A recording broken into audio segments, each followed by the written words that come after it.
Nesta quinta-feira, o nosso convidado é o secretário de Estado de Meio Ambiente e Desenvolvimento Econômico, Jaime Elias Verruc. Secretário, bom dia, é um prazer recebê-lo aqui no programa Tribuna Livre. Vamos começar com as possíveis dificuldades que estão sendo, as dificuldades que são apresentadas no nosso país, né?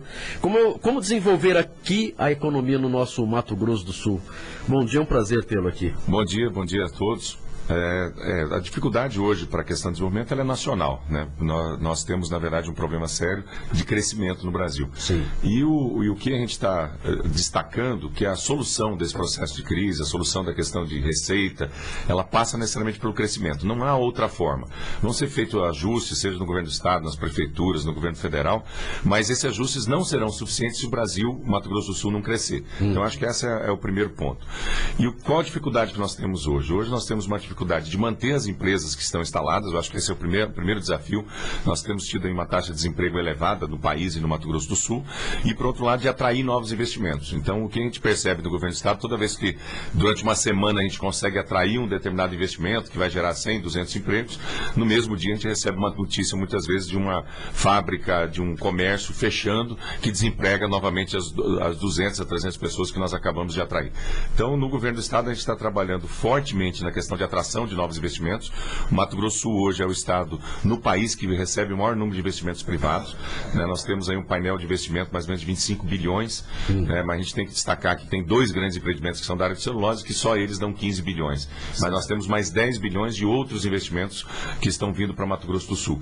E a gente tem feito um foco muito forte de como manter as indústrias que estão aqui. Eu acho que esse é o grande problema que nós temos hoje, de alguns setores, principalmente o setor de confecção, que tem desempregado muito. A área da construção civil é nacional, desempregado muito, e normalmente esse empregador não tem essa mobilidade, não é a pessoa que é desempregada na construção civil que vai ser um empregado na indústria de celulose. Então são outras pessoas normalmente que são. Então o nosso grande desafio realmente hoje é atrair novos investimentos e criar políticas a gente que possa sustentar essas que estão aí e os próprios pequenas empresas. Nós temos um programa que é o PROPEC, que é o Programa de Apoio aos Pequenos Negócios, que visa exatamente dar um pouco de competitividade aos pequenos negócios aqui no estado. O secretário, a junta comercial está ligada à tua secretaria. Exatamente, tá. Já é possível se fazer um balanço, né, da evolução do comércio no estado de Mato Grosso do Sul, a partir da crise, né, das empresas que abriram, das empresas que fecharam nesse 2015, ou ainda está muito cedo para fazer esse balanço? Não, eu acho que assim, infelizmente não está cedo, Sérgio. Eu acho que esse é o grande problema. 2015, assim, a gente, sistematicamente na junta, tem crescido o fechamento de empresas mais de 15% ao mês. Então, o número de empresas que são solicitadas baixas tem crescido em relação ao ano passado, já praticamente 30% em relação ao que foi ano passado. Enquanto que o crescimento de novas empresas é em torno de 10%. Então isso mostra claramente que você tem realmente uma questão da crise e uma questão de que as empresas estão fechando.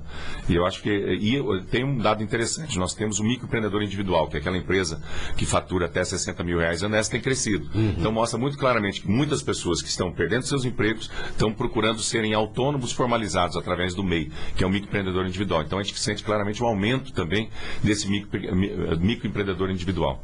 E esse microempreendedor individual, ele tem aí onde procurar? Porque, na verdade, não adianta abrir e daqui a pouco, 3, 4, 6 meses, né? Olha, não conseguir sucesso e fechar. Ele tem onde procurar dentro do governo do Estado aí, para conhecer um pouco mais. Puxa, é isso aqui mesmo que eu preciso, é isso aqui que eu quero. Esse na verdade, a maioria das pessoas acaba abrindo por necessidade e não por capacidade empreendedora. Então, isso é um risco muito grande, né? Porque é quase, ele procura uma alternativa de renda. Hoje, dentro do programa do PROPEC, nós temos esse apoio junto com o SEBRAE, nós temos um convênio com o SEBRAE dentro do programa de apoio aos pequenos negócios para orientar esses pequenos empresários e principalmente para orientar quais são as oportunidades. E o que a gente procura fazer também? A facilitação disso no âmbito da junta comercial, no âmbito do registro desse MEI, de acompanhamento, como é que registra, porque nesse microempreendedor tem muita gente que registra, depois não cumpre as obrigações fiscais. Então nós temos uma inadimplência, não é nem tributária, uma inadimplência do ponto de vista de entrega dos relatórios da empresa, de fazer a sua declaração, muito grande. Então, o empresário realmente, primeiro, ele tem que, esse microempreendedor, se orientar, do seu ponto de vista legal, como é que ele mantém a sua atividade. E aí isso favorece para ele fornecer ao órgão público, fornecer para a prefeitura, que sem uma nota fiscal ele não consegue fazer isso. O senhor, por exemplo, foi dito ontem no prêmio, na solenidade do prêmio MS Jornalismo da FIEMS, que o senhor é do Sistema S emprestado para o governo do Estado. É claro que o governo do Estado, ao procurar o Sistema S, ele tinha interesse em uma vinculação maior e uma articulação nessa área de mão de obra, preparação de mão de obra e tal. Como é que é hoje essa articulação entre o governo do Estado e Sistema S, sobretudo? Na verdade, eu sou oriundo, né, do Sistema Indústria e, na verdade, o que a gente fez é o seguinte: hoje as federações têm nos dado um apoio muito grande, primeiro na captação de investimento. Nós temos permanentemente saído do Estado para buscar investimentos. Eu vou te dar um número que eu acho que é bastante positivo. Só nesse mês nós estamos lançando aí entre área de frigorífico, indústria de soja, celulose, praticamente 10 bilhões de investimento no Estado. Isso vai gerar, ao longo de 2 ou 3 anos, mais de 5 mil empregos diretos. Então, assim, o governo tem feito um grande esforço para realmente trazer essas empresas para o Estado de Mato Grosso do Sul. E os sistemas federações, FamaSul, a Federação do Comércio e FIEMES, são grandes parceiros nessa atração. Por outro lado, o Sistema S, nós temos buscado um apoio tanto na questão de qualificação profissional para essas áreas, como a questão toda do desenvolvimento da pesquisa. Eu acho que o Estado de Mato Grosso do Sul, Sérgio, assim, a gente tem que... eu acho que a gente é melhor visto fora do que às vezes a gente se vê. Eu acho que essa é uma informação importante. Quando eu tenho dado uma série de palestras para investidores em São Paulo, no Rio de Janeiro, e a gente percebe que o Mato Grosso do Sul é muito bem visto fora do contexto, como uma oportunidade de investimento, a questão da postura do governo em realmente atender o empreendedor. E às vezes a gente não se enxerga dessa forma aqui. Então, acho que isso é um fator positivo para atrair investimentos. Agora, aonde é que está, na verdade, o grande ponto para atrair investimentos hoje no Estado? São investimentos em logística. Hoje a nossa grande preocupação é realmente logística. Nós temos aí uma busca muito forte na questão da ferrovia, que você tem acompanhado, né, de tentar retornar à ferrovia. Nós temos a necessidade de duplicação das nossas rodovias. Nós temos uma rodovia que está sendo duplicada, mas todas as outras estão com dificuldade de investimento federal e estadual também. Nós reativamos há pouco tempo o Porto de Mutim. O Porto de Mutim ficou durante 10 anos paralisado, agora nós reativamos, já estamos exportando mais de 60 mil toneladas de açúcar por Porto Mutim. Então, muitas vezes as pessoas falam, mas vocês dão incentivo fiscal para a indústria. Sem incentivo fiscal, a gente não atrai a indústria para o Estado de Mato Grosso do Sul. Exatamente por causa desses outros custos adicionais que nós temos, que é principalmente logística, de conseguir escoar a produção. A gente sempre tem que lembrar que Mato Grosso do Sul, para a indústria, ele não é mercado. Então, toda a indústria do Estado de Mato Grosso do Sul, ela vende para outros estados, ela é exportadora. O comércio não. O comércio é voltado para essa dinâmica interna. Então, são fatores aí que nós precisamos avançar, de melhorar a logística para conseguir atrair. Quando nós tivermos condições de competitividade adequada, realmente, incentivo fiscal não vai precisar mais. Mas, nesse momento, ainda nós precisamos uma política de atração de investimentos com incentivo fiscal para atrair essa indústria. Bom, quando se fala em indústria, nós lembramos muito da cidade de Três Lagoas, né? Existem hoje outros municípios do estado de Mato Grosso do Sul em que as empresas estão procurando para instalar as indústrias, secretário? Na verdade é o seguinte, quando a indústria vem, normalmente ela vem numa opção Dourados, Campo Grande e Três Lagoas. É isso que nós ouvimos lá permanentemente na Secretaria. O governo do Estado criou um programa de desenvolvimento regional, onde ele dá um incentivo diferenciado, adicional, caso essa empresa não se instale nesses municípios mais industrializados. Mas o que a gente está percebendo hoje? Existe ainda continua demanda forte para Três Lagoas, para Dourados. Campo Grande diminuiu muito a demanda por uma questão muito simples, que vocês relatam todo dia aqui, que é todo esse problema político de Campo Grande, essa instabilidade de gestão, vamos chamar assim. Então, Campo Grande hoje existe uma resistência de investidores virem a Campo Grande, porque eles não encontram interlocução no âmbito do município, não hoje, não encontram ao longo desse processo em função da situação política. E Três Lagoas sempre retorna na base, mas hoje nós já temos investimentos para Água Clara, que é a primeira indústria de MDF do estado, que é esses painéis de MDF. Nós temos indústria para Chapadão. Aparecida Taboá tem um município que tem sido a ser apresentado como uma boa opção em detrimento, inclusive, Três Lagoas, porque também está na fronteira com São Paulo, então ela tem se apresentado como uma opção para os empreendedores. Dourados, aí eu acho que talvez esse ano, fora Três Lagoas, Dourados recebe os maiores investimentos do Mato Grosso do Sul, principalmente na área de suínos, aves e na área de soja. Dourados vai ser um município que vai ser bastante contemplado ainda esse ano com uma série de investimentos. Mas para que se vá a outros municípios, realmente nós temos que criar infraestrutura e dar esse incentivo adicional. Então, nós temos ofertado a essas empresas, olha, vamos tentar desconcentrar a indústria um pouco e sair um pouco do eixo Campo Grande, Três Lagoas e Dourados. O secretário, uma das regiões mais sensíveis, né, programa de desenvolvimento econômico no estado é a região norte. Exatamente. Lá tem uma restrição ambiental, da questão da lei do Pantanal. Exatamente. O que é possível se fazer dentro de uma estratégia de desenvolvimento econômico para inclusão definitiva da região norte do estado? Veja, na região norte hoje nós temos, essencialmente, em termos de indústria sonora, uma usina de açúcar e álcool, que já está há muitos anos lá, que já está antes da lei, né? Antes da lei, né, que hoje tem suas limitações de expansão também, né, por mais que ela esteja lá, ela tem dificuldade. Nós temos tentado manter, estamos conseguindo um frigorífico, que é do JBS em Coxim. Ele já teve para ser fechado 2 ou 3 vezes, então a gente tem, o governador e a gente tem se posicionado muito forte com a JBS de não tirar essa opção da região norte. E depois nós temos São Gabriel do Oeste, que já tem um cenário diferente dos municípios de Rio Verde. Em Rio Verde nós temos um polo cerâmico, que também tem dificuldade de competitividade. Ele há muitos anos, ele está no mesmo nível de produção. Eu acho que nós temos aí uma opção para avançar. O que nós temos trabalhado com a região norte? Primeiro, como você bem colocou, nós temos todas as restrições aí da questão da bacia da BAP, da bacia do Paraguai, questão do Taquari, que também nós não conseguimos avançar ao longo desses anos, a questão toda do saneamento do Taquari. O que a gente pensa hoje? Primeiro, nós temos que levar energia para essa região.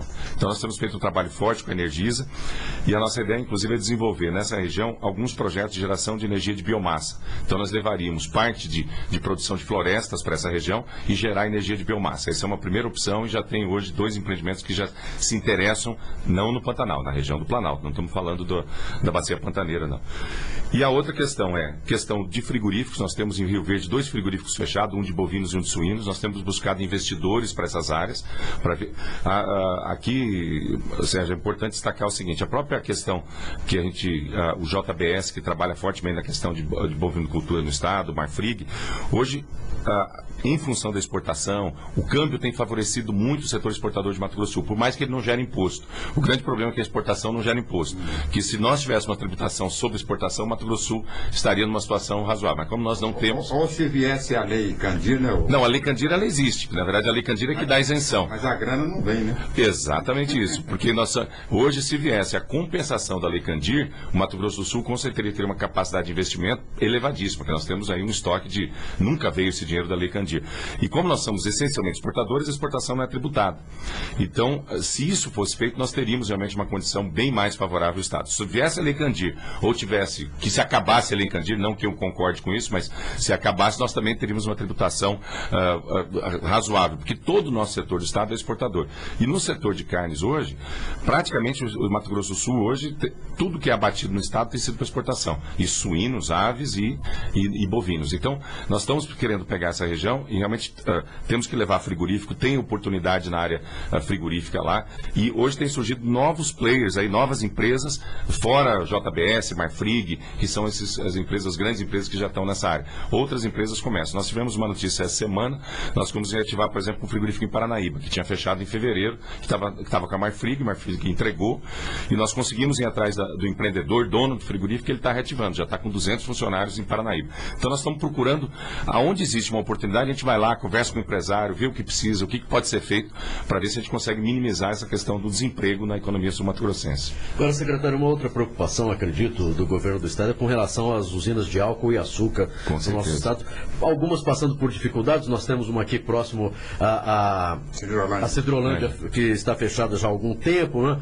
E isso, claro, traz também consequências para o nosso estado. Como é que está essa situação das usinas de álcool e açúcar aqui no nosso estado? Olha, esse é um setor que nos preocupa muito, mas o cenário, ele melhorou, vamos colocar assim. Ele melhorou. Agora nós temos que tratar o seguinte: a usina de Cidrolândia, Quebra-Coco, a usina de Brasilândia, são usinas que dificilmente retornam.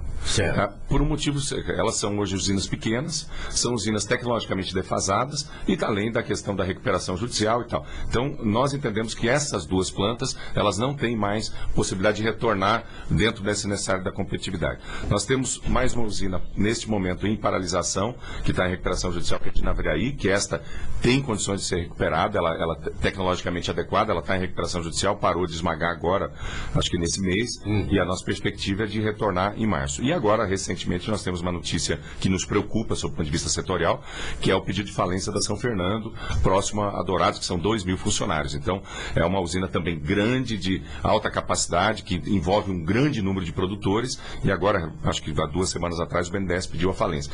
Normalmente, o processo de recuperação judicial, a gente enxerga um horizonte. Quando vai para um processo de falência, a gente começa a ficar preocupado se efetivamente alguém vai adquirir, alguém vai tocar o seu usina. Mas é um setor hoje, um dos setores mais empregadores do Estado, então nos preocupa bastante, mas o cenário tem melhorado. A gente tem acompanhado isso dia a dia com a questão da Biosul. A safra desse ano já vai ser melhor do que no ano passado. Houve uma melhora substancial do preço do açúcar e do etanol também. Houve uma melhora substancial. Então, hoje as margens já são positivas desse setor. Não paga a dívida que esse setor tem, mas as margens já são positivas desse setor na economia. Mas é um setor que nós temos que manter em função da dimensão rural e da dimensão industrial. Secretário, com relação ao meio ambiente, como é que está o estado de Mato Grosso do Sul? Porque, claro, é sempre muito difícil falar a respeito do meio ambiente. E qual é a situação hoje do nosso estado? Nós temos aí muitos parceiros ajudando? Olha, na verdade, o meio ambiente, quando nós chegamos no governo, a grande entrave que nós tínhamos chama licenciamento ambiental. Nós entramos no governo com 4.800 licenças, prazo médio de 1.222 dias para entregar uma licença. Então, você imagine se você fosse um empreendedor, pediu uma licença. Você não esperou 1.200, você foi lá e fez. Então, quer dizer, eu acho que esse é o pior cenário para o meio ambiente, é você não fazer uma análise de uma licença e o empreendedor cair na ilegalidade, vai ser multado e tal, e com risco ambiental. Então, nós focamos muito nesse primeiro ano na questão do licenciamento ambiental. Nós já licenciamos, e assim, eu vou te dar um número, há 2 semanas atrás, em Dourados, na Rota de Desenvolvimento, que é um programa que a gente faz para os pequenos negócios, nós entregamos 65 licenças. 55 delas eram de 2011. Então, 55 delas, o empreendedor ou a empreendedora, a área rural, tinha entrado no 2011 no órgão ambiental. Ou seja, esperando por quase 4 anos. Ou estava anos. esperando ou estava ilegal. Nós sabemos. Claro. Então, a gente focou muito na questão do licenciamento, a gente redefiniu todos os processos. A equipe é a mesma, eu gosto de destacar isso, porque normalmente o pessoal fala muito mal do servidor público, né? E eu no Imasul, eu tenho exatamente a mesma equipe que tinha no governo anterior, são todos concursados e tal. E a gente redefiniu o processo, botou tecnologia, redefiniu prioridades, e a gente consegue hoje já, nós licitamos até agora, já mais do que foi licitado nos últimos 2 anos. Então, o primeiro foco foi a questão do meio ambiente. Para o ano que vem, nós vamos focar muito na questão de monitoramento, de saber se esses empreendimentos que nós licenciamos estão de acordo com aquilo que foi licenciado. E nós temos uma outra questão, que é a questão dos recursos hídricos, e que nós temos que focar. Agora, em novembro, nós vamos já estabelecer a outorga para a água. O estado de Mato Grosso do Sul está defasado, nós já tínhamos até muito tempo. O que é a outorga? Todo mundo que furar um poço e usar água, ele tem que ter outorga, ele tem que ter autorização de uso da água, não é pagamento pela água, ele tem que ter autorização pela água. Isso nós não tínhamos, né? Então, agora, em novembro, a gente lança a outorga. Então, para o ano que vem é monitoramento com a questão dos recursos hídricos, que muitas vezes aqui no estado as pessoas acham que não tem conflito por recurso hídrico, já tem, né? Então, nós temos que cuidar desse bem aí que é fundamental, que é a água. Bem, 2015, nós já estamos no penúltimo mês do ano de 2015, nós podemos afirmar que Mato Grosso do Sul, neste ano de 2015, foi procurado por grandes, médias e pequenas empresas, procurando o nosso estado aqui para se instalar. Nós podemos dizer que foi um ano bom? Foi um ano bom. Eu acho que o cenário de investimento para Mato Grosso do Sul, na verdade, ele é a impressão que se dá até que não teria crise sob o ponto de vista de procura. Entre a procura e a consolidação, obviamente, tem sempre um grande espaço. Muitas vezes nós estamos disputando. Eu posso dar um exemplo agora do empreendimento na área de suínos e aves. São 3 empresas que vêm para Mato Grosso do Sul. Nós disputamos com Santa Catarina e disputamos com Mato Grosso. Certo. Então, é um trabalho árduo para efetivamente reconhecer o Estado como um bom investimento. Mas nós falamos de Três Lagoas, nós temos que lembrar o seguinte: hoje nós temos o maior investimento privado do país iniciado aqui, que é a duplicação da indústria da fibra, que para 2 milhões de toneladas de celulose, que vão, a partir do ano que vem, já gerar praticamente 10 mil empregos no município de Três Lagoas. Então, isso vai criar uma situação favorável macro para o Mato Grosso do Sul, não micro. Então, o Mato Grosso do Sul, realmente, hoje, assim, nós temos grandes oportunidades de investimento. Eu acho que a gente tem uma série de programas ainda para ser apresentados e para dar resultado. Se a condição financeira, que o governador sempre coloca, se a gente conseguir equilibrar um pouco as contas, nós temos que sair daquele fato seguinte: eu acho que um governo não pode fazer todo esforço para administrar a folha. Nesse momento, todo esforço do governo é para administrar a folha.